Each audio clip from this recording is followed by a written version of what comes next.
This is where Wes is buried. He was lynched here back in 1937.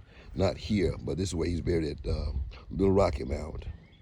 And we're going to go over to the site where he was lynched back in 1937.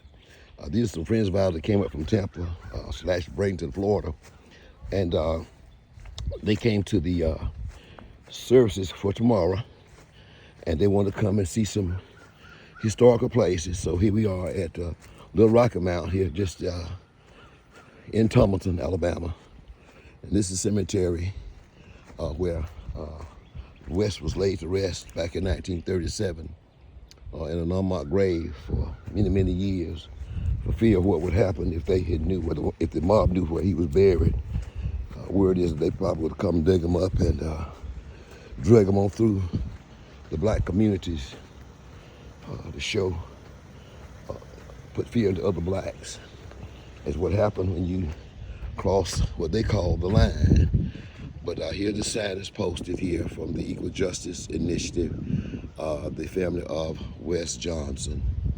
As you all can see, it says on February 2nd, 1937, a large mob of white people brutally lynched a black teenager named Wesley Johnson near Hetland. The mob abducted Mr. Johnson from the Henry County Jail in Abbeville and riddled his body with bullets before hanging him from a tree. Mr. Johnson had been arrested 2 days prior after being accused of assaulting a woman in Tumleton. In reality, Mr. Johnson was in a consensual relationship with the woman, but at the time, the definition of black on white assault in the South was incredibly broad and required no allegations of force because the justice system, laws, and most white people rejected the idea that a white woman could or would willingly enter into a consensual relationship with a black man. Now, the sheriff reporter knew that the assault allegations were false, but arrested him anyway to appease enraged local white residents. So around 2 a.m. on February 2nd, between 50 and 100 white men drove in 25 cars up to the jail, broke into Mr. Johnson's cell with a crowbar and dragged him out. The mob then drove Mr. Johnson toward Tumleton, threw him in a ditch, and shot him with shotguns and pistols before hanging him. Ingesting a laughing group of mob members then stood guard over his body while others patrolled the area to terrorize black community members.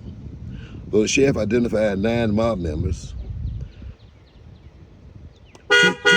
two separate all-white juries returned no indictments, and no one was ever held accountable for the lynching of Wes Johnson. This is posted in 2025, the Equal Justice Initiative, the family of Wes Johnson.